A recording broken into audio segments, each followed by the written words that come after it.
Ditanya lagi satu sampai Rasulullah. Ditanya lagi satu, apa jawaban Rasulullah? Ibumu. Kali ketiga satu sampai Rasulullah. Rasul menjawab, ibumu. Pemuda ini masih tidak bosan bertanya lagi satu sampai Rasulullah. Rasul menjawab, bapakmu. Ibumu, ibumu, ibumu, baru bapakmu. Hal ini bukan berarti martabat laki-laki itu dijatuhkan oleh Rasulullah SAW. Bahkan dari hadis ini Rasulullah itu mengangkat derajat wanita. Tetapi masyaallah muslim rahimakumullah yang sangat miris saja itu pada zaman ini seperti kita lihat dalam sosmed kita, banyak sekali para wanita itu tidak menjaga marwahnya, tidak menjaga harga dirinya. Coba kita lihat dalam postingan-postingan itu terdapat wanita dengan goyangan-goyangan yang sangat meresahkan masyaallah muslim rahimakumullah. Sehingga hal ini yang membuat Rasulullah itu kecewa masyaallah muslim rahimakumullah. Mungkin kita mendengarkan dahulu terdapat kisah RA Kartini untuk sedang menjuangkan nama wanita. Tetapi sejatinya Rasulullah itu sudah jauh sebelum RA Kartini itu sudah menaikkan derajat wanita. Sebagaimana wanita itu zaman dahulu sebelum adanya Nabi Muhammad, ketika orang Arab itu mempunyai anak wanita, dikubur hidup-hidup, bahkan tidak dianggap sebagai anak, dikubur hidup-hidup, dibunuh. Tetapi ketika Rasulullah datang, itu menjadi berubah. Coba kita lihat pada surat An-Nur ayat 30 sampai ayat 31, kita mulai dari situ.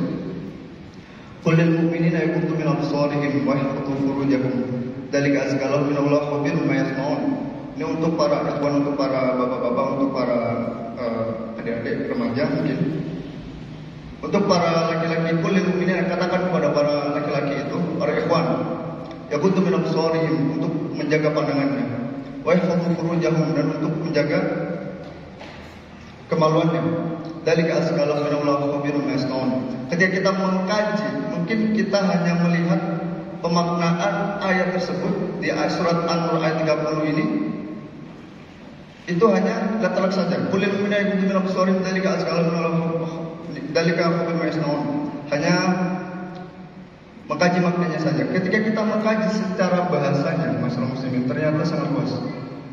Qul lil mu'minina yaghuddu min absarihim, katakan kepada para mukmin, yang pertama untuk menjaga pandangannya, wa yahfazu furujahum, dan menjaga kemaluannya. Di antara ghaddul basar, yaghuddu min absarihim wa yahfazu furujahum, di situ ada wawul ataf. Dalam kaidah bahasa Arab, wawul ataf dalam tartib, yang artinya wawul ataf itu menggandengkan atau menterkaitkan antara sebelumnya dengan sesudahnya. Yaghuddu min absarihim wa yahfazu furujahum. Yang pertama untuk menjaga pandangan, yang kedua untuk menjaga kemaluannya. Hal ini yang kemudian kita temui pada zaman ini secara bahasa. Masyaallah rahimakumullah. Di ayat 30 itu pesan untuk para mukmin, para ikhwan, itu hanya dua saja. Yang pertama menjaga pandangan, yang kedua untuk menjaga kemaluannya. Tetapi pesan untuk para ikhwan, para akhwat, itu sangat banyak masyaallah muslimin. Bisa dilihat di surat An-Nur ayat 30 sampai 31. Ternyata pesan para akhwat itu banyak. Untuk tidak, ketika menggunakan salah satunya, untuk ketika menggunakan jilbab atau khimar itu untuk menutupi kedua dadanya.